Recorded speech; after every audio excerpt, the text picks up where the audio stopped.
এই দেশে মানুষ মরে গেছে, সেই মরা লাশটা পর্যন্ত নিরাপদ না। এই লোক যদি ইমাম মাহদী দাবি করে থাকে, কোনো গন্ডামি করে থাকে, অথবা ইসলাম বিরোধী কোনো কাজ করে থাকে, এই লোক জীবিত থাকতে তার কাছে না যাইয়া, লোক মারা গেছে 13 দিন হয়ে গেছে, 13 দিন পর্যন্ত তাদের পাওয়ার নাই। 13 দিন পরে তাদের পাওয়ার এসে একটা মরা মানুষ, হোক সে মুশরিক, হোক সে কাফের, হোক সে অন্য ধর্মের লোক, কোন মরা মানুষের লাশ কবর থেকে তুলে আগুনে পুড়িয়ে ফেলা, এটা ইসলামের শিক্ষা না। আবার নামের আগে লাগাইছে তৌহিদি জনতা। তৌহিদি জনতার কাজ এটা হতে পারে না। এটা হলো মানুষ নামক দানব, যারা হিংস্র পশু, যারা তাদের কাজ। আরে একটা পশু, একটা শিয়াল, সেও তো একটা লাশ কবর থেকে আদর করে আস্তে আস্তে কামড়ায় কামড়ায় খায়।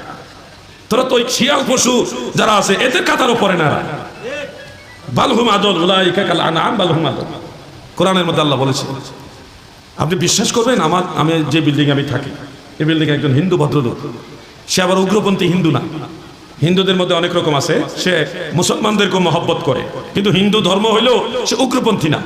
সে আমার ভাই মাওলানা তামিম বিল্লাহ সাহেবকে বলতেছে, তামিম বিল্লাহ সাহেব, আপনারা তো ইসলাম ধর্মের মধ্যে অনেক ভালো খেদমত করেন, কিন্তু আপনাদের ধর্মের এটা কোন শিক্ষা যে একটা মানুষ মারা গেছে 13-14 দিন পরে তার লাশটা কবর থেকে তুইলা এই আগুন দিয়ে জ্বালায় দিলেন, এই এত বড় একটা নির্মম কাজ আপনারা ইসলাম ধর্মে করেন না, এটা কেমন ধর্ম আপনাদেরটা?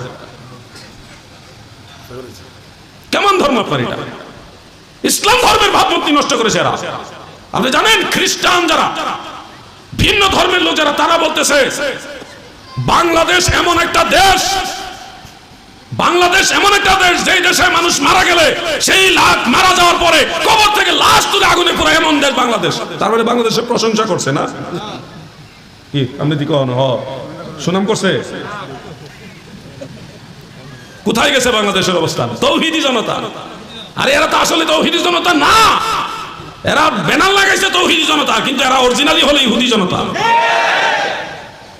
এরা বাংলাদেশের ইজ্জত নষ্ট করছে, ইসলাম ধর্মকে প্রশ্নবিদ্ধ করছে, ইসলাম ধর্মের সম্মান নিয়ে মানুষকে কথা বলার সুযোগ করে দিচ্ছে। তারা যেই কায়দায় মব সৃষ্টি করে, তাদের কায়দা দিয়ে তাদেরকে রুখে দিতে হবে। এমনি এমনি কিছু হবে না। আমরা মুসলিম জনতা। আমরা কি জনতা বলেন? আমরা কি জনতা? মুসলিম জনতা। আমরা শুধু তৌহিদ মানি এরকম না, আমরা তৌহিদও মানি, রেসালতও মানি। যারা তৌহিদ এবং রেসালত দুইটা মানে, তারা হবে মুসলিম জনতা। অতএব এই পরামর্শটা মনে রাখেন। অল্প কথাই বলে গেলাম, আমরা এখন মুসলিম জনতা, রুখে দিতে হবে।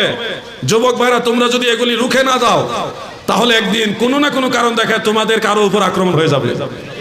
এগুলি তোমাদের রুখে দিতে হবে। ব্যানার হবে মুসলিম জনতা। কুকুরকে পাশাপাশি